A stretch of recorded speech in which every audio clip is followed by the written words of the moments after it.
ಇವತ್ತು ನಾವು ಧ್ಯಾನ ಮಾಡೋದಕ್ಕಿರುವಂತಹ ವಿಷಯ ಯಾವುದು ಅಂತಂತಂದರೆ, ಯಾವೆಲ್ಲ ಕಾರ್ಯಗಳಲ್ಲಿ ನಾವು ನಂಬಿಗಸ್ತರಾಗಿ ಇರಬೇಕು ಅಂತ ಹೇಳಿ. ನಾವು ದೇವರ ವಾಕ್ಯವನ್ನ ಓದುವವರಾಗಿ ಜ್ಞಾನೋಕ್ತಿಗಳ ಪುಸ್ತಕ 28ನೇ ಅಧ್ಯಾಯ 20ನೇ ವಾಕ್ಯವನ್ನ ನಾವು ಓದಿ ನೋಡೋಣ. ನಂಬಿಗಸ್ತನು ಆಶೀರ್ವಾದ ಪೂರ್ಣನಾಗುವನು ಎಂಬುದಾಗಿ. ಹಲ್ಲೆಲೂಯಾ. ಈ ವಾಕ್ಯವನ್ನು ನಾವು ಓದುವಾಗ ಈ ವಾಕ್ಯ ನಮಗೆ ಹೇಳೋ ಮಾತೇನಂತಂದ್ರೆ, ನಂಬಿಗಸ್ತನು ಆಶೀರ್ವಾದ ಪೂರ್ಣನಾಗುವನು ಎಂಬುದಾಗಿ. ಹಲ್ಲೆಲೂಯಾ. ಪ್ರತಿಯೊಬ್ಬರಿಗೂ ಸಹ ಆಶೀರ್ವಾದ ಹೊಂದ್ಕೊಳ್ಳೋದಕ್ಕೆ ಇಷ್ಟ. ಆಶೀರ್ವಾದ ಬೇಡ ಅಂತ ಹೇಳಿ ಯಾರು ಸಹ ಹೇಳೋದಿಲ್ಲ. ಪ್ರತಿಯೊಬ್ಬರಿಗೂ ನಾವು ಆಶೀರ್ವಾದ ಪೂರ್ಣನಾಗಬೇಕಂತ ಹೇಳಿ ಎಲ್ಲರೂ ಸಹ ಬಯಸ್ತಾರೆ. ಆದರೆ ಯಾರು ಆಶೀರ್ವಾದ ಪೂರ್ಣನಾಗ್ತಾರೆ, ಯಾರು ಆಶೀರ್ವಾದಗಳನ್ನು ಹೊಂದಿಕೊಳ್ತಾರೆ, ಯಾರು ಆಶೀರ್ವಾದ ಪೂರ್ಣನಾಗ್ತಾರೆ, ಯಾರು ಆಶೀರ್ವಾದಗಳನ್ನು ಹೊಂದಿಕೊಳ್ತಾರೆ ಅಂತಂತಂದ್ರೆ ನಂಬಿಗಸ್ತರಾಗಿ ಇರುವಂತವರು. ಹಲ್ಲೆಲೂಯಾ. ಅದರಿಂದ ನೀವು ಆಶೀರ್ವಾದ ಪೂರ್ಣನಾಗಬೇಕಂತಂದ್ರೆ, ಆಶೀರ್ವಾದಗಳನ್ನು ಹೊಂದಿಕೊಳ್ಬೇಕಂತಂದ್ರೆ, ನಾನು ಆಶೀರ್ವಾದ ಪೂರ್ಣನಾಗಬೇಕು, ಆಶೀರ್ವಾದಗಳನ್ನು ಹೊಂದಿಕೊಳ್ಳಬೇಕು ಅಂತ ಬಯಸಿದ್ರೆ ಪ್ರಯೋಜನ ಇಲ್ಲ. ಆದರೆ ನಂಬಿಗಸ್ತರಾಗಿ ನಾವು ಬದುಕಿದ್ರೆ ದೇವರ ಆಶೀರ್ವಾದಗಳನ್ನು ಹೇರಳವಾಗಿ ಕೊಡ್ತಾರೆ. ಹಲ್ಲೆಲೂಯಾ. ಅನೇಕರಲ್ಲಿ ಸಮಸ್ಯೆ ಏನಂತಂದ್ರೆ, ಆಶೀರ್ವಾದವನ್ನು ಹೊಂದಿಕೊಳ್ಬೇಕಂತ ಅವ್ರಿಗೆ ಬಯಕೆ ಇರುತ್ತೆ, ಆದರೆ ದೇವರಿಂದ ಆಶೀರ್ವಾದಗಳನ್ನು ಹೊಂದಿಕೊಳ್ಳೋದಕ್ಕೆ ತಕ್ಕಂಥ ನಂಬಿಗಸ್ತಿಕೆ ಅವರಲ್ಲಿ ಇರೋದಿಲ್ಲ. ಅದರಿಂದ ಏನಾಗುತ್ತೆ, ಆಶೀರ್ವಾದಗಳನ್ನು ಹೊಂದಿಕೊಳ್ಳೋದಕ್ಕೆ ಅವಕಾಶ ಇರೋದಿಲ್ಲ. ದೇವರ ವಾಕ್ಯದಲ್ಲಿ ಈಸಾಕ್ ಏನ್ ಮಾಡ್ತಾನೆ, ಯಾಕೋಬನನ್ನ ಆಶೀರ್ವಾದ ಮಾಡಿಬಿಡ್ತಾನೆ. ಅವನು ಏಸಾವ ಅಂತ ಅನ್ಕೊಂಡು, ದೊಡ್ಡ ಮಗ ಅಂತ ಅನ್ಕೊಂಡು ಚಿಕ್ಕ ಮಗನನ್ನ ಆಶೀರ್ವಾದ ಮಾಡಿಬಿಡ್ತಾನೆ. ಅದಾದ ನಂತರ ಅದು ಏಸಾವನಿಗೆ ಗೊತ್ತಾಗುತ್ತೆ, ನನ್ನ ತಂದೆ ನನ್ನ ಬದಲು ನನ್ನ ತಮ್ಮನನ್ನ ಆಶೀರ್ವಾದ ಮಾಡಿಬಿಟ್ಟಿದ್ದಾರೆ, ಅವನು ನನಗೆ ಮೋಸ ಮಾಡಿ ಆಶೀರ್ವಾದವನ್ನ ತಗೊಂಡ್ಬಿಟ್ಟಿದ್ದಾನೆ ಅಂತ ಹೇಳ್ತಾನೆ. ಆಮೇಲೆ ಏಸಾವ ಏನ್ ಮಾಡ್ತಾನೆ, ಅವ್ರ ತಂದೆ ಹತ್ರ ಬಿಕ್ಕಿ ಬಿಕ್ಕಿ ಅಳ್ತಾನೆ, ಅಪ್ಪ ಇದೊಂದೇ ಆಶೀರ್ವಾದ ನನಗೆ ಇದ್ದಿದ್ದು, ನನ್ನನ್ನು ಆಶೀರ್ವಾದ ಮಾಡು, ನನ್ನನ್ನು ಆಶೀರ್ವಾದ ಮಾಡು ಅಂತ ಅವನು ಬಾಧೆ ಪಡ್ತಾನೆ. ಆಗ ಏಸಾವನು ಆಶೀರ್ವಾದಕ್ಕೋಸ್ಕರ ಅತ್ತು ಏನ್ ಪ್ರಯೋಜನ? ಏಸಾವನ ಆಶೀರ್ವಾದಕ್ಕೋಸ್ಕರ ಅಳೋದ್ರಿಂದ ಪ್ರಯೋಜನ ಇಲ್ಲ. ಆದ್ರೆ ನಂಬಿಗಸ್ತನಾಗಿ ಇದ್ರೆ ಆಶೀರ್ವಾದ ಅವನು ಬರ್ತಾ ಇತ್ತು. ಆದ್ರೆ ಅವನು ನಂಬಿಗಸ್ತನ ಅಲ್ಲದೇ ಇರೋದ್ರಿಂದ ಆ ಆಶೀರ್ವಾದ ಯಾಕೋಬನಿಗೆ ಹೋಯ್ತು. ಏಸಾವ ಆಶೀರ್ವಾದ ಮಾಡಿದ್ರು, ಕಣ್ಣು ಕಾಣಿಸ್ತಿರೋ ಆಶೀರ್ವಾದ ಮಾಡಿದ್ರು ದೇವರಿಗೆಲ್ಲ ಕಾಣಿಸುತ್ತೆ. ಅವನು ಯಾಕೋಬನನ್ನೇ ಏಸಾವ ಅನ್ಕೊಂಡು ಆಶೀರ್ವಾದ ಮಾಡೋ ಹಾಗೆ ಕ್ರಿಯೆ ಮಾಡಿದ್ದು ಯಾರು? ದೇವರು. ಈಸಾಕು ಯಾಕೋಬನನ್ನ ಆಶೀರ್ವದಿಸುವಾಗ ಅವನು ಗೊತ್ತಿಲ್ಲದೆ ಮಾಡ್ತಾ ಇದ್ರು ಕೂಡ ಆ ಆಶೀರ್ವಾದ ಯಾಕೋಬನ ಮೇಲೆ ನೆಲೆಗೊಳ್ಳುವ ಹಾಗೆ ಮಾಡಿದ್ದು, ಆ ಆಶೀರ್ವಾದವನ್ನು ವೃದ್ಧಿ ಮಾಡುವ ಆತನು ಯಾರು? ಅದನ್ನು ನೆರವೇರಿಸುವ ಆತನು ಯಾರು? ದೇವರು. ಆಗ ದೇವರು ತನ್ನ ತೀರ್ಮಾನದೊಟ್ಟಿಗೆ ಇದಾಗಬೇಕಂತ ಅನುಮತಿಸಿದ್ರು. ಏಸಾವನನ್ನ ಆಶೀರ್ವದಿಸೋದು ದೇವರಿಗೆ ಚಿತ್ತ ಇರಲಿಲ್ಲ. ಹಾಗಂದ್ರೆ ದೇವರು ಏಸಾವನನ್ನ ಆಶೀರ್ವಾದ ಮಾಡಿಲ್ಲ ಅಂತಲ್ಲ, ಆದ್ರೆ ದೇವರ ಒಂದು ಉದ್ದೇಶ ಇತ್ತು. ಏನು? ಯೇಸು ಕ್ರಿಸ್ತನನ್ನ ಈ ಲೋಕಕ್ಕೆ ಕಳುಹಿಸಿಕೊಟ್ಟು ಆತನ ಮುಖಾಂತರ ಲೋಕಕ್ಕೆ ರಕ್ಷಣೆಯನ್ನು ತರಬೇಕನ್ನುವಂಥದ್ದು ದೇವರ ಉದ್ದೇಶವಾಗಿತ್ತು. ಆ ಉದ್ದೇಶಕ್ಕೋಸ್ಕರ ದೇವರು ಏಸಾವನನ್ನು ತಿರಸ್ಕರಿಸಿ ಯಾಕೋಬನನ್ನು ಆರಿಸಿಕೊಂಡ್ರು. ಆಗ ಏಸಾವನನ್ನ ಆ ಉದ್ದೇಶಕ್ಕೆ ದೇವರು ತಿರಸ್ಕಾರ ಮಾಡೋದಕ್ಕೆ ಕಾರಣ ಏನು? ಅದರ ಕಾರಣ ಏನಂತಂದ್ರೆ, ಏಸಾವನು ನಂಬಿಗಸ್ತನಾಗಿ ಇರಲಿಲ್ಲ. ಏಸಾವ ಏನ್ ಮಾಡ್ತಾನೆ, ಊಟಕ್ಕೋಸ್ಕರವಾಗಿ ತನ್ನ ಚೊಚ್ಚಲತನ ಹಕ್ಕನ್ನು ಮಾರ್ಬಿಡ್ತಾನೆ ಯಾಕೋಬನಿಗೆ. ಒಂದ್ ದಿವಸ ಅವನ ಅಡವಿಗೆ ಹೋಗಿ ಬಂದು ತುಂಬಾ ಸಾಕಾಗಿ ಅವನಿರುವಾಗ ಅವನ ತಮ್ಮನಿಗೆ ಹೇಳ್ತಾನೆ, ಅಪ್ಪ ನನಗೆ ಸ್ವಲ್ಪ ಊಟ ಏನಾರು ಕೊಡು ಅಂತ. ಅವನು ಹೇಳ್ತಾನೆ, ನಿನ್ನ ಚೊಚ್ಚಲತನದ ಹಕ್ಕನ್ನು ನನಗೆ ಮಾರ್ಬಿಟ್ರೆ ನಾನು ಕೊಡ್ತೀನಿ ಅಂತ. ಅವನೇನ್ ಮಾಡ್ತಾನೆ, ಅಯ್ಯೋ ಸರಿ ಆಯ್ತು ಹೋಗು, ಊಟ ಇದ್ರೆ ಸಾಯೋ ತರ ಇರೋಂತ ನನಗೆ ಚೊಚ್ಚಲತನ ಹಾಕಿಟ್ಕೊಂಡು ಏನ್ ಮಾಡ್ಬೇಕು ನಾನು, ಹೋಗು ಫಸ್ಟ್ ಊಟ ಕೊಡು ಅಂತ ಪ್ರಮಾಣ ಮಾಡ್ಬಿಡ್ತಾನೆ ದೇವರ ಹೆಸರಲ್ಲಿ. ಮಾಡ್ಬಿಟ್ಟು ಊಟ ತಿನ್ಬಿಡ್ತಾನೆ. ಆಗ ನಾನು ಮೊದಲನೇ ಅವನು ಆ ಸ್ಥಾನ ಎಂಥದ್ದು ಅನ್ನೋದನ್ನ ಅವನು ಗ್ರಹಿಸ್ತೀರಾ ಊಟಕ್ಕೋಸ್ಕರ ಏನ್ ಮಾಡ್ತಾನೆ, ಅದನ್ನ ಮಾರ್ಬಿಡ್ತಾನೆ. ತನ್ನ ಚೊಚ್ಚಲತನದ ಹಕ್ಕನ್ನ ಅವನು ತಿರಸ್ಕಾರ ಮಾಡ್ತಾನೆ, ತಾತ್ಸಾರ ಮಾಡ್ತಾನೆ. ಆನಂತರ ಏನಾಗುತ್ತೆ ಅಂತಂದ್ರೆ, ಮುಂದಕ್ಕೆ ದೇವರು ಯಾಕೋಬನನ್ನ ಅದಕ್ಕೆ ಆರಿಸ್ಕೊಳ್ತಾರೆ. ಅವಾಗ ಎಷ್ಟೋ ಜನ ಏನ್ ಮಾಡ್ತಾರೆ, ಆಶೀರ್ವಾದಕ್ಕೋಸ್ಕರವಾಗಿ ಅಳ್ತಾರೆ. ಆಶೀರ್ವಾದಕ್ಕಾಗಿ ಹತ್ತು ಪ್ರಯೋಜನ ಇಲ್ಲ. ನಂಬಿಗಸ್ತರಾಗಿದ್ರೆ ದೇವರನ್ನ ಹುಡುಕಿ ಬಂದು ಆಶೀರ್ವಾದ ಕೊಡ್ತಾರೆ. ಹಲ್ಲೆಲೂಯಾ. ಆಗ ದೇವರ ವಾಕ್ಯ ಹೇಳುತ್ತೆ, ನಂಬಿಗಸ್ತರು ಆಶೀರ್ವಾದ ಪೂರ್ಣರಾಗುವರು ಎಂಬುದಾಗಿ. ಆದ್ರೆ ಈ ವಾಕ್ಯವನ್ನು ಇವತ್ತು ನಾವು ಧ್ಯಾನ ಮಾಡ್ತಿರೋ ಸಮಯದಲ್ಲಿ ಒಂದು ಕ್ಷಣ ನಿಮ್ಮ ಬಗ್ಗೆ ನೀವು ಯೋಚನೆ ಮಾಡಿ. ನೀವು ನಂಬಿಗಸ್ತರಾಗಿದ್ದೀರಾ? ನಿಮಗೆ ನೀವೇ ಪ್ರಶ್ನೆ ಮಾಡ್ಕೊಳ್ಳಿ. ಒಂದು ವೇಳೆ ನೀವು ನಂಬಿಗಸ್ತರಾಗಿದ್ದೀರಾ ಅಂತ ನಿಮಗೆ ಅನಿಸಿದ್ರೆ ದೇವರಿಗೆ ಸ್ತೋತ್ರ. ಕಡೆಯವರೆಗೂ ಆ ನಂಬಿಗಸ್ತಿಕೆನ ಕಾಪಾಡ್ಕೊಳ್ಳಿ. ಒಂದು ವೇಳೆ ನಮ್ಮಲ್ಲಿ ಏನೋ ಒಂದು ವಿಷಯದಲ್ಲಿ ನಂಬಿಗಸ್ತಿಕೆ ಇಲ್ಲ, ನಮ್ಮಲ್ಲಿ ಏನೋ ಕೊರೆ ಇದೆ ಅಂತ ಅನಿಸಿದ್ರೆ ನಮ್ಮನ್ನ ನಾವು ತಗ್ಗಿಸಿಕೊಂಡು ದೇವ್ರಿಗೆ ಒಪ್ಪಿಸಿಕೊಟ್ಟು ಕ್ಷಮೆ ಕೇಳಿ, ದೇವರೇ ನನ್ನ ನಂಬಿಗಸ್ತನಾಗಿ ನಡೆಯೋದಕ್ಕೆ ಸಹಾಯ ಮಾಡು ಅಂತ ಅವರನ್ನ ಕೇಳುವಾಗ ಅವರು ಸಹಾಯ ಮಾಡ್ತಾರೆ. ಹಲ್ಲೆಲೂಯಾ.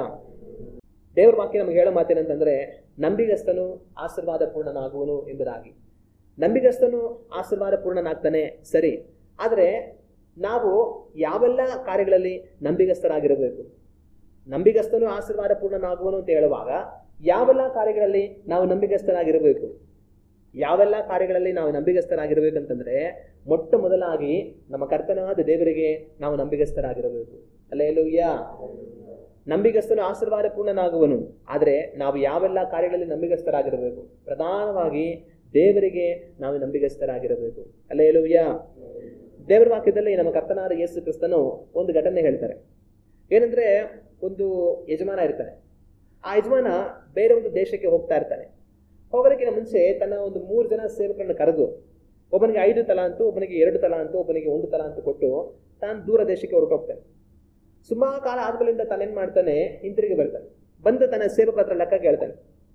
ನಾನು ನಿಮಗೆ ಕೊಟ್ಟು ಹೋಗಿದ್ದಲ್ಲಪ್ಪ, ನೀವೇನ್ ಮಾಡಿದ್ರಿ ಬನ್ನಿ ಅಂತ ಹೇಳ್ತಾರೆ. ಆಗ 5 ತಲಾಂತದವನು ಮುಂದೆ ಬಂದು, ಸ್ವಾಮಿ ನೀವು 5 ತಲಾಂತ ಕೊಟ್ರಿ, ನಾನು ಇನ್ನೂ 5 ಮಾಡಿದ್ದೀನಿ, ತಗೊಳ್ಳಿ ಅಂತ ಕೊಡ್ತಾನೆ. ಮತ್ತೆ 2 ತಲಾಂತಿದ್ದವನು ಇನ್ನೂ 2 ಸಂಪಾದನೆ ಮಾಡಿ ತಗೊಳ್ಳಿ ಅಂತ ಬಂದು ಕೊಡ್ತಾನೆ. ಇವರಿಬ್ಬರಿಗೂ ಕೂಡ ಆ ಯಜಮಾನ ಒಂದು ಮಾತು ಹೇಳ್ತಾನೆ. ಆ ಯಜಮಾನ ಹೇಳೋ ಮಾತೇನಂತಂದ್ರೆ, ಮತ್ತಾಯನ ಬರೆದಂತ ಸುವಾರ್ತೆ 25ನೇ ಅಧ್ಯಾಯ ವಾಕ್ಯಗಳು 21, 23 ನಾವು ಓದಿ ನೋಡುವಾಗ, ಅವನ ದಣಿಯು ಬಲ, ನಂಬಿಗಸ್ತನಾದ ಒಳ್ಳೆ ಆಳು ನೀನು, ಸ್ವಲ್ಪ ಕೆಲಸದಲ್ಲಿ ನಂಬಿಗಸ್ತನಾಗಿದ್ದಿ, ದೊಡ್ಡ ಕೆಲಸದಲ್ಲಿ ನಿನ್ನನ್ನು ಇಡುತ್ತೇನೆ, ನಿನ್ನ ದಣಿಯ ಸೌಭಾಗ್ಯದಲ್ಲಿ ಸೇರು ಅಂತನು. 23ನೇ ವಾಕ್ಯವನ್ನು ಓದುವಾಗ ಅಲ್ಲಿ ಸಹ ಇದೇ ಮಾತನ್ನ ಅವರು ಹೇಳ್ತಾರೆ. ಅವನ ದಣಿಯು ಅವನಿಗೆ ಬಲ, ನಂಬಿಗಸ್ತನಾದ ಒಳ್ಳೆ ಆಳು ನೀನು, ಸ್ವಲ್ಪ ಕೆಲಸದಲ್ಲಿ ನಂಬಿಗಸ್ತನಾಗಿದ್ದಿ, ದೊಡ್ಡ ಕೆಲಸದಲ್ಲಿ ನಿನ್ನನ್ನು ಇಡುತ್ತೇನೆ, ನಿನ್ನ ದಣಿಯ ಸೌಭಾಗ್ಯದಲ್ಲಿ ಸೇರು ಎಂದು ಹೇಳಿದನು. ಆಗ 5 ಮತ್ತೆ 5 ಮಾಡಿದಂತ, 2 ಇನ್ನೂ 2 ಮಾಡಿದಂತ ಆ ಇಬ್ಬರು ಸೇವಕರಿಗೂ ಸಹ ದಣಿ ಹೇಳೋ ಮಾತೇನಂತಂದ್ರೆ, ಬಲ, ನಂಬಿಗಸ್ತನಾದ ಆಳು ನೀನು ಅಂತ ಒಂದೇ ಮಾತನ್ನ ಹೇಳೋದನ್ನ ನಾವು ಕಾಣ್ತೀವಿ. ಆಗ ಇದು ಏನಕ್ಕೆ ಸೂಚನೆಯಾಗಿದೆ? ನಮ್ಮ ಕರ್ತನಾದ ಯೇಸು ಕ್ರಿಸ್ತನು ನಾವು ನಂಬಿಗಸ್ತರಾಗಿ ಈ ಲೋಕದಲ್ಲಿ ನಮ್ಮ ಓಟವನ್ನ ನಾವು ಓಡಿ ಮುಗಿಸಿ ದೇವರ ರಾಜ್ಯವನ್ನು ಪ್ರವೇಶಿಸುವಾಗ ಆತನು ನಮಗೆ ಹೇಳುವಂತ ಮಾತಿಗೆ ಇದು ಸೂಚನೆಯಾಗಿದೆ. ಅವರ ರಾಜ್ಯವನ್ನು ನಾವು ಪ್ರವೇಶಿಸುವಾಗ ಅವ್ರೇನ್ ಹೇಳ್ತಾರೆ? ಬಲ, ನಂಬಿಗಸ್ತನಾದ ಆಳು ನೀನು ಅಂತ ಹೇಳಿ ನನ್ನ ತಂದೆಯ ಸೌಭಾಗ್ಯದಲ್ಲಿ ಸೇರುವಂತ ನಮ್ಮನ್ನ ಅವರ ಲೋಕದಲ್ಲಿ ಅವರು ಸೇರಿಸಿಕೊಳ್ತಾರೆ. ಹಲ್ಲೆಲೂಯ. ಆಗ ನಾನು ನೀವು ಯಾವೆಲ್ಲ ಕಾರ್ಯಗಳಲ್ಲಿ ನಂಬಿಗಸ್ತರಾಗಿರಬೇಕು? ಪ್ರಧಾನವಾಗಿ ನಾನು ನೀವು ದೇವರಿಗೆ ನಂಬಿಗಸ್ತರಾಗಿರಬೇಕು. ಒಂದು ದಿವಸ ನಾನು ನೀವು ಈ ಲೋಕಯಾತ್ರೆಯನ್ನು ಮುಗಿಸಿ ದೇವರ ಸನ್ನಿಧಿಗೆ, ದೇವರ ಮುಂದಕ್ಕೆ ನಾವು ಹೋಗುವಾಗ ದೇವರು ನಮ್ಮನ್ನು ನೋಡಿ, ಬಲ, ನಂಬಿಗಸ್ತನಾದ ಆಳು ನೀನು ಅಂತ ನಿಮ್ಮ ವಿಷಯದಲ್ಲಿ ಸಾಕ್ಷಿ ಕೊಡುವಂತವರಾಗಿರಬೇಕು. ಹಲ್ಲೆಲೂಯ. ಆದ್ರೆ ಇನ್ನೊಬ್ಬ ಸಹ ಇದ್ದ, 3ನೇವನು. ಈ 3ನೇವನು ಏನ್ ಮಾಡ್ದ? ತಾನು ಕೊಟ್ಟಿದ್ದನ್ನ ತಾನು ಮಣ್ಣಲ್ಲಿ ಮುಚ್ಚಿಕ್ಬಿಟ್ಟಿದ್ದ. ಒಂದ್ ವೇಳೆ ನಾನೇನೋ ಮಾಡಕ್ ಹೋಗಿ ಅದು ನಷ್ಟ ಆಗೋಗ್ಬಿಟ್ಟು ಇರೋದು ಹೋಗ್ಬಿಟ್ರೆ ನಮ್ಮ ಯಜಮಾನ ಬಂದ್ರೆ ಏನ್ ಹೇಳೋದು ಅಂತ ಅವನು ಇರೋದನ್ನ ಮುಚ್ಚಿಟ್ಬಿಟ್ಟು ಏನು ಮಾಡಿದ್ರೆ ಸುಮ್ಮನೆ ಆಗ್ಬಿಟ್ಟ. ಕೊನೆಗೆ ಆ ಮುಚ್ಚಿಟ್ಟಿದ್ದನ್ನ ತಗೊಂಬಂದು ಕೊಟ್ಬಿಡ್ತಾನೆ. ತಗೋ ಸ್ವಾಮಿ, ನಿನ್ನ ಕೊಟ್ಟಿದ್ದೀನಿ, ಯಾಕೆ ಬೇಕು ನನಗೆ ಅಂತ ಅಂದ್ಬಿಟ್ಟು. ಆಗ ಆ ದಣಿ ಹೇಳೋ ಮಾತಂದ್ರೆ, ಸೋಂಬೇರಿಯಾದ ಕೆಟ್ಟ ಆಳು ನೀನು ಅಂತ ಹೇಳಿ ಅವನನ್ನು ಹೊರಗೆ ಕತ್ತಲೆಗೆ ಹಾಕಿರಿ ಅಂತ ಹೇಳ್ತಾರೆ. ಆಗ ನಾನು ನೀವು ದೇವರ ಮುಂದಗಡೆಯಲ್ಲಿ ಒಂದು ದಿವಸ ಹೋಗುವಾಗ ಬಲ, ನಂಬಿಗಸ್ತನಾದ ಆಳು ನೀನು ಅನ್ನುವಂಥ ಹೆಸರನ್ನ ನಾವು ದೇವರಿಂದ ಪಡೆಯಬೇಕು. ಆದ್ರೆ ಕೆಟ್ಟ ಆಳು, ಸೋಂಬೇರಿಯ ಆಳು, ಹೊರಕ್ಕೆ ಹಾಕಿ ಇವ್ರನ್ನ ಅಂತ ನಮ್ಮ ಬಗ್ಗೆ ದೇವರು ಹೇಳುವಂತ ಪರಿಸ್ಥಿತಿ ಬರಬಾರದು. ನಾವಿವತ್ತು ಯಾವ ರೀತಿಯಾಗಿದ್ದೇವೆ ಅನ್ನೋದನ್ನ ಒಂದು ಕ್ಷಣ ನಾವು ಯೋಚನೆ ಮಾಡಿ ನೋಡೋಣ.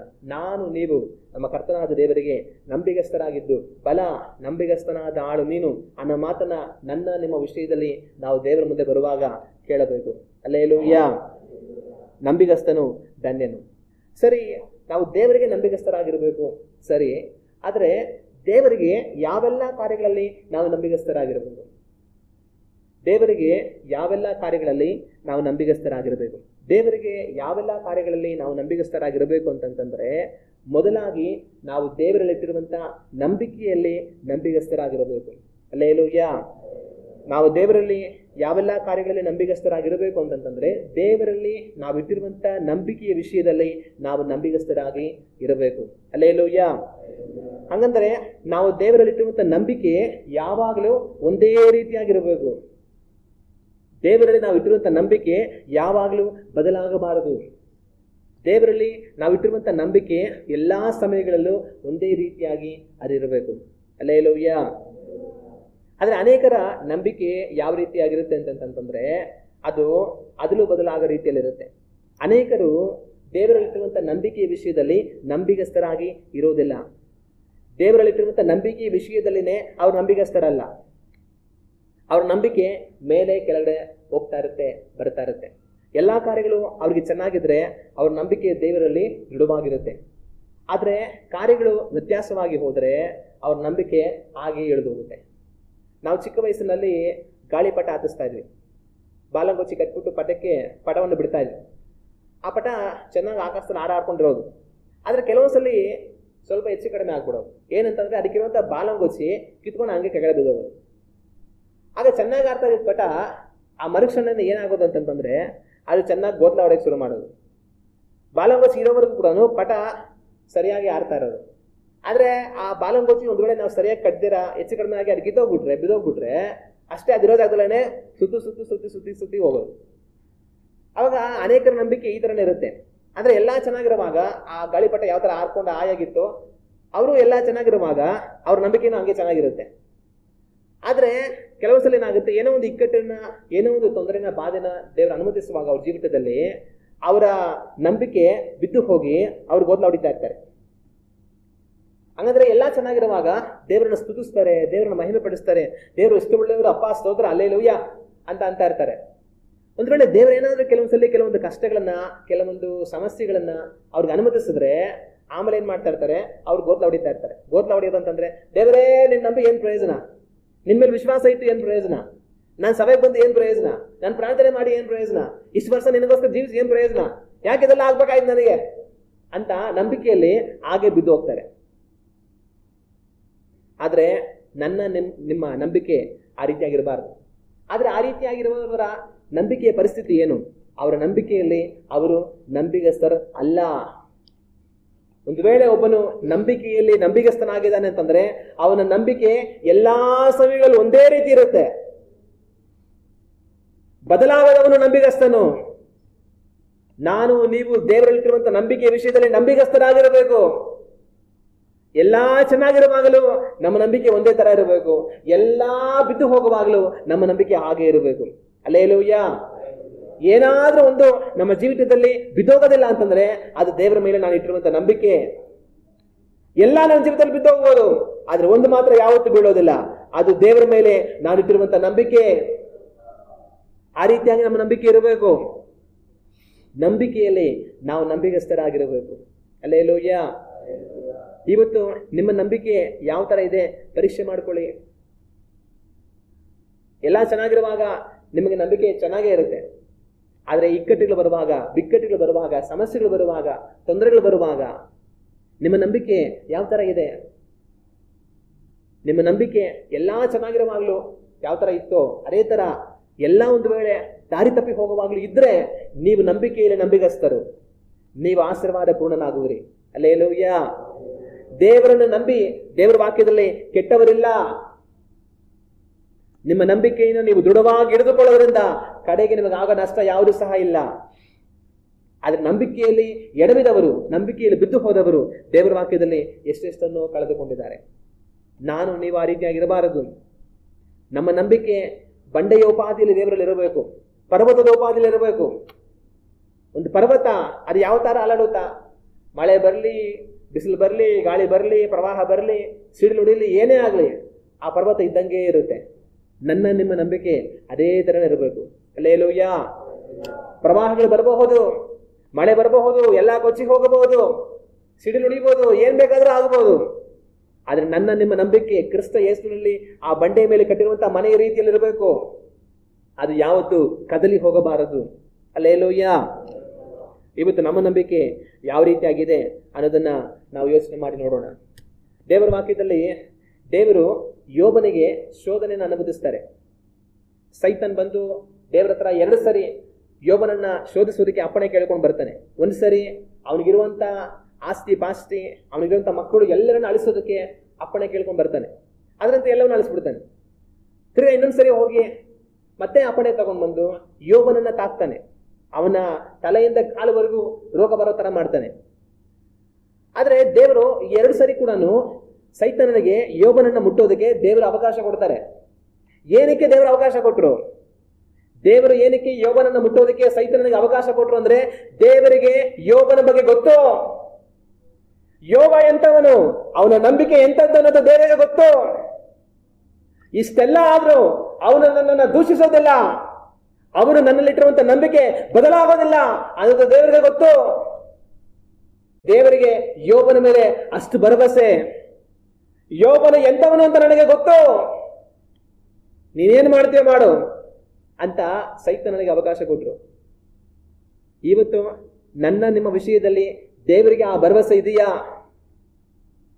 ಯೋಬನ ವಿಷಯದಲ್ಲಿ ದೇವರಿಗಿದ್ದಂತ ಭರವಸೆ ನಿಮ್ಮ ವಿಷಯದಲ್ಲಿ ದೇವರಿಗೆ ಇದೆಯಾ? ಯೋಬನ ಮಕ್ಕಳೆಲ್ಲರೂ ಸತ್ತು ಹೋದ್ರು, ಅವನಿಗಿರುವಂತಹ ಸಮಸ್ತ ಒಂದೇ ದಿವಸ ಹೊರಟು ಹೋದ್ರು, ಅವನು ನನ್ನ ಮೇಲೆ ನಂಬಿಕೆಯನ್ನ ತಿರಸ್ಕರಿಸೋದಿಲ್ಲ ಅನ್ನೋದು ದೇವರಿಗೆ ಗೊತ್ತು. ಇವತ್ತು ನನಗೆ ನಿಮಗಿರುವಂತದ್ದು ಎಲ್ಲವೂ ದೇವರ ನಿಮಿತ್ತವಾಗಿ ಹೊರಟು ಹೋದರೂ ಸಹ, ಕಾರಣವಿಲ್ಲದೆ ಎಲ್ಲವೂ ಕೈಬಿಟ್ಟು ಹೋದರೂ ಸಹ ನಾವು ದೇವರ ಮೇಲೆ ಇಟ್ಟಿರುವಂತ ನಂಬಿಕೆಯಿಂದ ಹಿಂಜರಿಯೋದಿಲ್ಲ ಅನ್ನೋದು ದೇವರಿಗೆ ಗೊತ್ತಾ?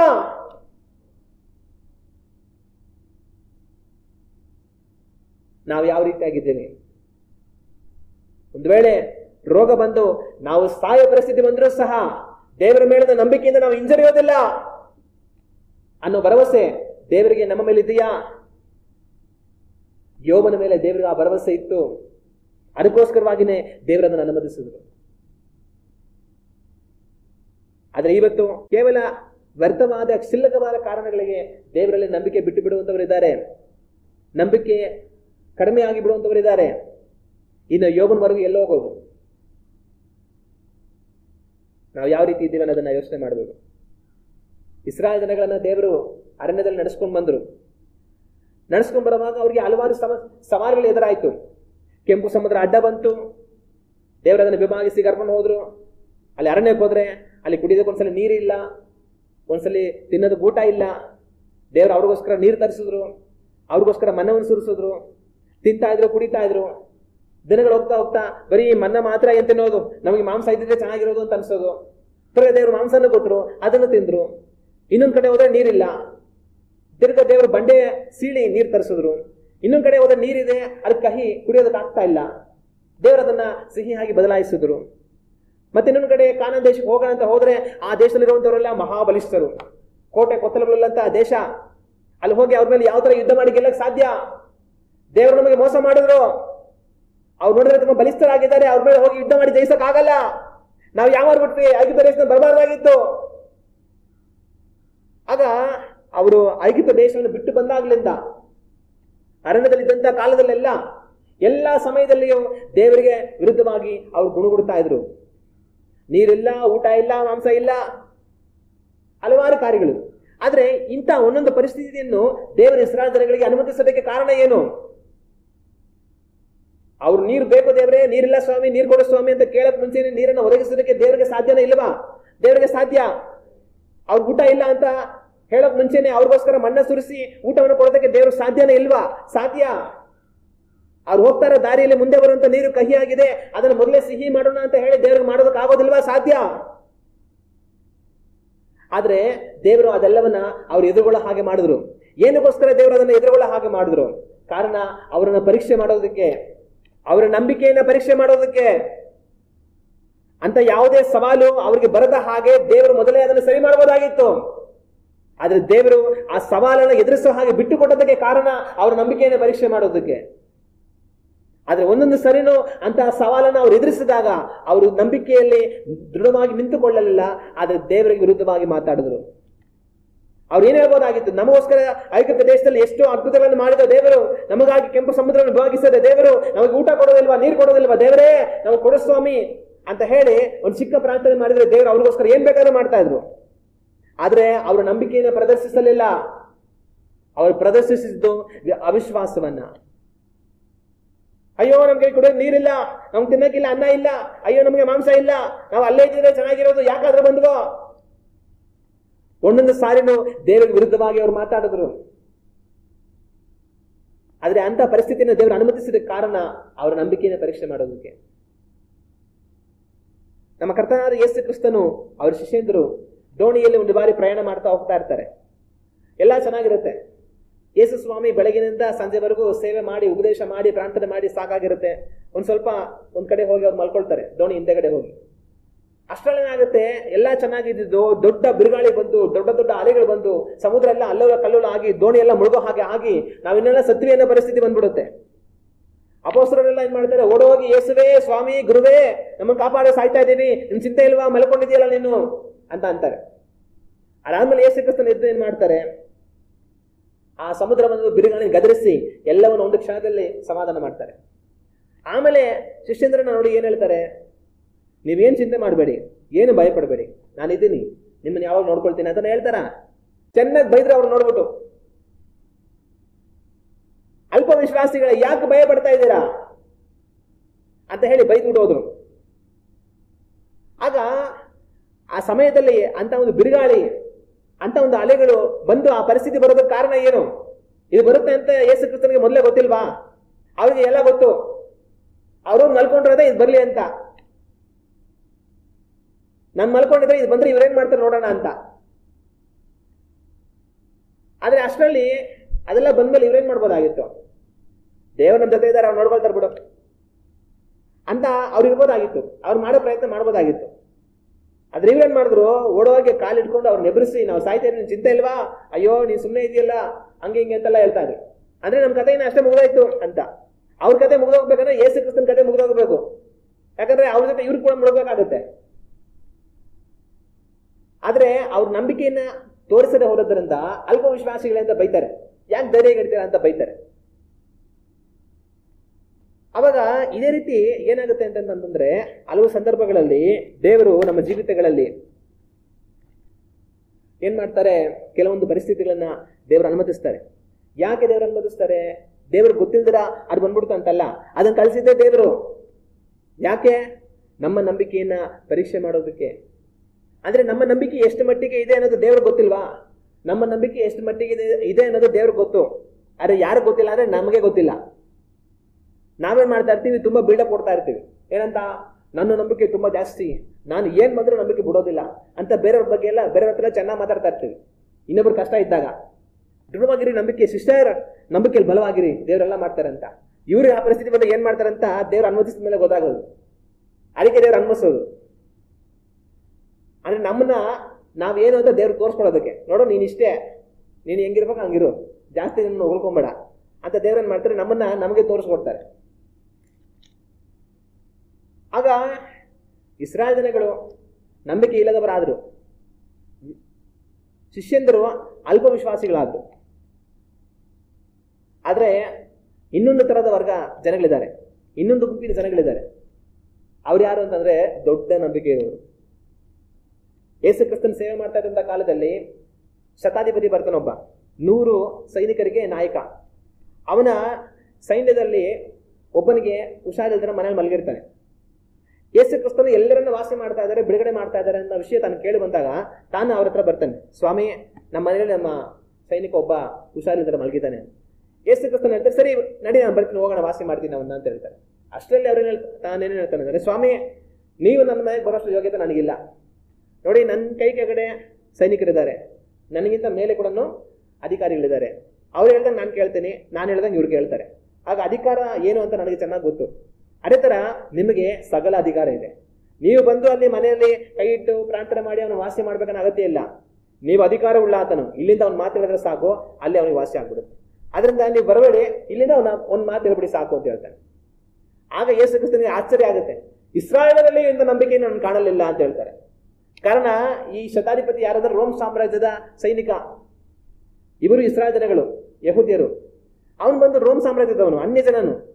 ಆದ್ರೆ ಅವನು ಯೇಸು ಕ್ರಿಸ್ತನ ವಿಷಯವಾಗಿ ಕೇಳಿ ಇಸ್ರಾಯೇಲ್ ಜನಗಳು ಸಹ ಹೇಳದಿರುವಂತ ಮಾತನ್ನ ಹೇಳ್ತಾನೆ. ಇಸ್ರಾಯೇಲ್ ಜನಗಳು ಏನ್ ಮಾಡಿದ್ರು, ಸ್ವಾಮಿ ನೀನ್ ಬರ್ಬೇಕು ಸ್ವಾಮಿ, ನೀನ್ ಬಂದಿಲ್ಲ ಅಂದ್ರೆ ಆಗಲ್ಲ, ಅಯ್ಯೋ ದೇವರೇ ಬಾ ಬೇಗ ಅಂತ ಕಾಲಿಟ್ಕೊಂಡ್ರು. ಇವನೇನ್ ಹೇಳ್ತಾನೆ, ನೀ ಬರ್ತೀನಿ ಅಂದ್ರೆ ನೀನ್ ಬರಬೇಡ ಸ್ವಾಮಿ, ಇಲ್ಲಿಂದ ಒಂದು ಮಾತಿಲ್ಲ ಸಾಕು ಅಂತ ಹೇಳ್ತಾನೆ.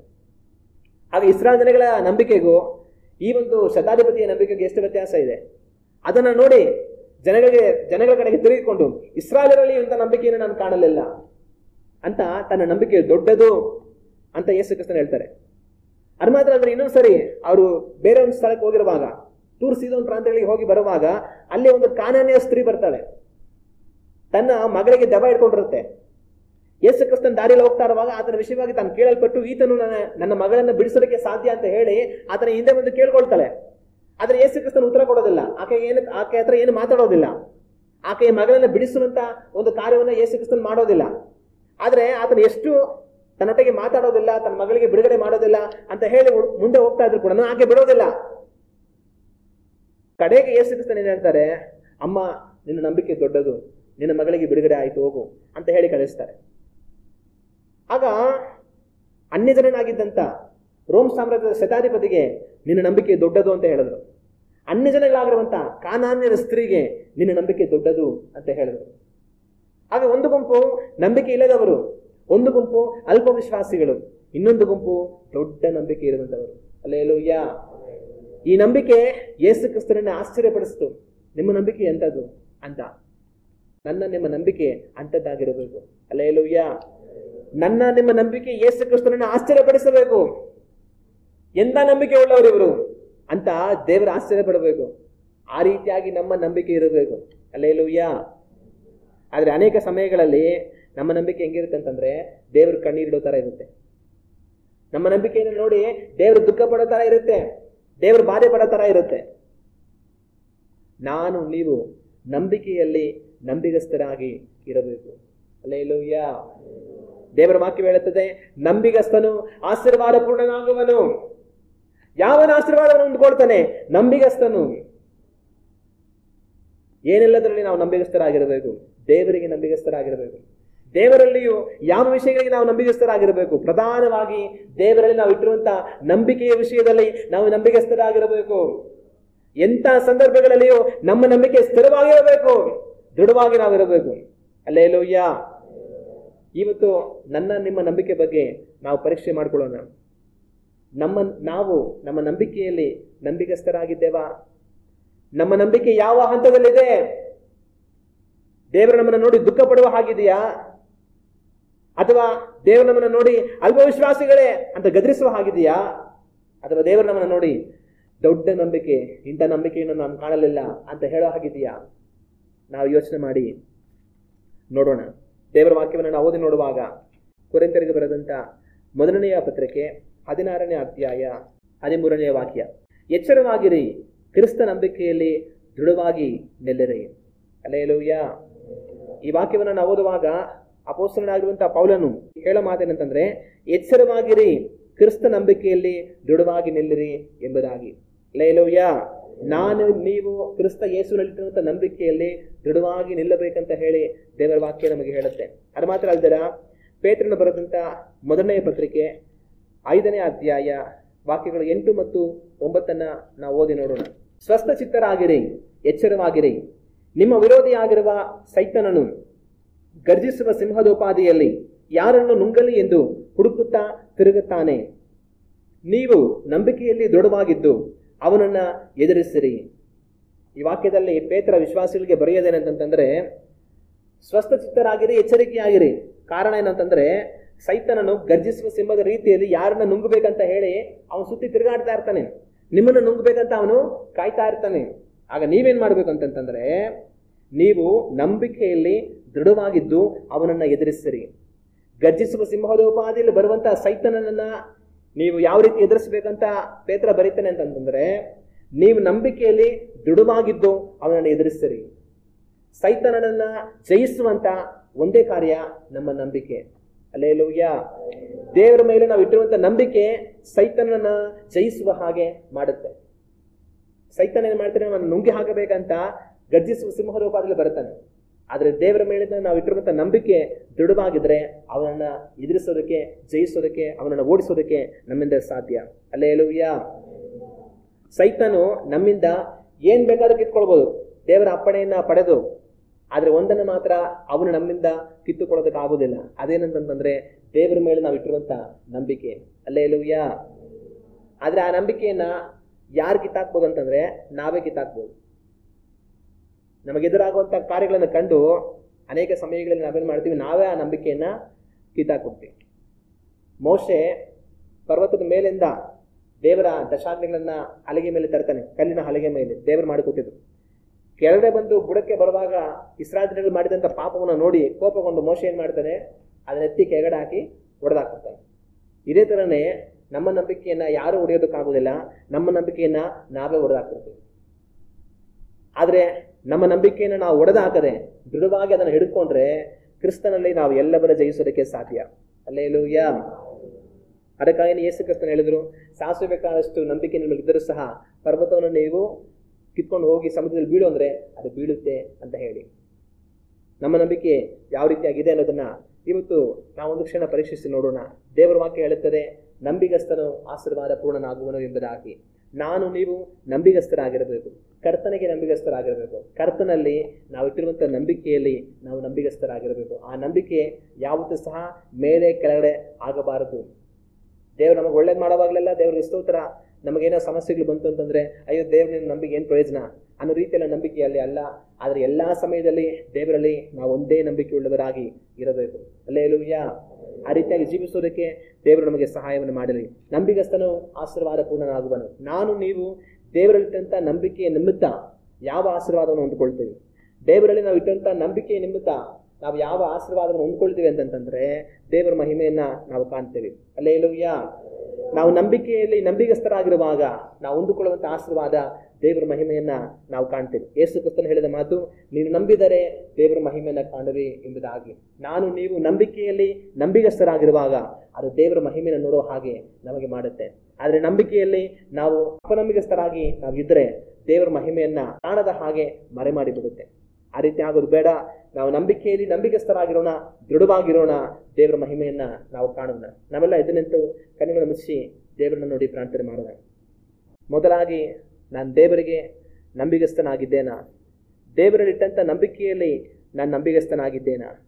ಯೋಬನಿಗೆ ಎಲ್ಲವನ್ನ ಕಳೆದುಕೊಂಡು ತನ್ನ ಮಕ್ಕಳು ಅಳಿದು ಹೋಗಿ ತಾನು ರೋಗಕ್ಕೆ ತುತ್ತಾಗಿ ಸಾಯುವಷ್ಟು ಮಟ್ಟಿಗೂ ಪರಿಸ್ಥಿತಿ ಕೆಟ್ಟು ಹೋಗುವುದಕ್ಕೆ ದೇವರು ಅನುಮತಿಸಿದ್ರು.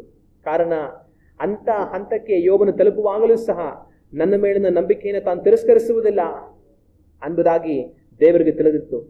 ಇವತ್ತು ನನ್ನ ನಿಮ್ಮ ವಿಷಯವಾಗಿ ದೇವರಿಗೆ ಎಂಥ ಭರವಸೆ ಇದೆ? ಎಲ್ಲಿಯವರೆಗೂ ದೇವರು ನಮ್ಮನ್ನು ಒಪ್ಪಿಸಿಕೊಡುವುದಕ್ಕೆ ಸಾಧ್ಯ? ಯಾವೆಲ್ಲ ಕಾರ್ಯಗಳನ್ನು ದೇವರು ನಮಗೆ ಅನುಮತಿಸುವುದಕ್ಕೆ ಸಾಧ್ಯ? ನಾವು ಯೋಚನೆ ಮಾಡಿ ನೋಡೋಣ. ಅನೇಕರ ನಂಬಿಕೆ ಕೇವಲ ಕ್ಷುಲ್ಲಕವಾದ ವ್ಯರ್ಥವಾದ ಕಾರ್ಯಗಳಾಗಲಿ ಕರಗಿ ಹೋಗುತ್ತೆ. ದೇವರೇ ನನ್ನ ನಂಬಿ ಏನು ಪ್ರಯೋಜನ ಎಂಬುದಾಗಿ ಇಲ್ಲದಿರುವಂತಹ ಸಣ್ಣ ಪುಟ್ಟ ವಿಷಯಗಳಿಗಾಗೆಲ್ಲ ದೇವರನ್ನು ದೂಷಿಸುವಂತವರನ್ನ ನಾವು ಕಾಣ್ತೇವೆ. ಇಸ್ರಾಯೇಲ್ ಜನಗಳು ನೀರಿಗಾಗಿ, ಊಟಕ್ಕಾಗಿ, ಮಾಂಸಕ್ಕಾಗಿ ದೇವರಿಗೆ ವಿರುದ್ಧವಾಗಿ ತಿರುಗಿ ಬಿದ್ದರು. ನೀರಿಗೂ ಊಟಕ್ಕೂ ಮಾಂಸಕ್ಕೂ ದೇವರನ್ನು ನಂಬುವಷ್ಟು ಅವರಲ್ಲಿ ನಂಬಿಕೆ ಇರಲಿಲ್ಲ. ಇವತ್ತು ನಮ್ಮ ನಂಬಿಕೆ ಯಾವ ರೀತಿಯಾಗಿದೆ ನಾವು ಯೋಚನೆ ಮಾಡೋಣ. ನಂಬಿಕೆಯಲ್ಲಿ ನಂಬಿಗಸ್ತರಾಗಿ ಬದುಕೋಣ. ನಮ್ಮ ನಂಬಿಕೆ ಯಾವಾಗಲೂ ಕಡಿಮೆ ಆಗುವುದು ಬೇಡ. ಎಂಥ ಪರಿಸ್ಥಿತಿಗಳಿದ್ದರೂ ಕರ್ತನಿಂದ ಆಗದಿರುವ ಕಾರ್ಯವಿಲ್ಲ. ನಂಬಿಕೆಯಲ್ಲಿ ನಾವು ದೃಢವಾಗಿ ನಿಂತುಕೊಳ್ಳೋಣ.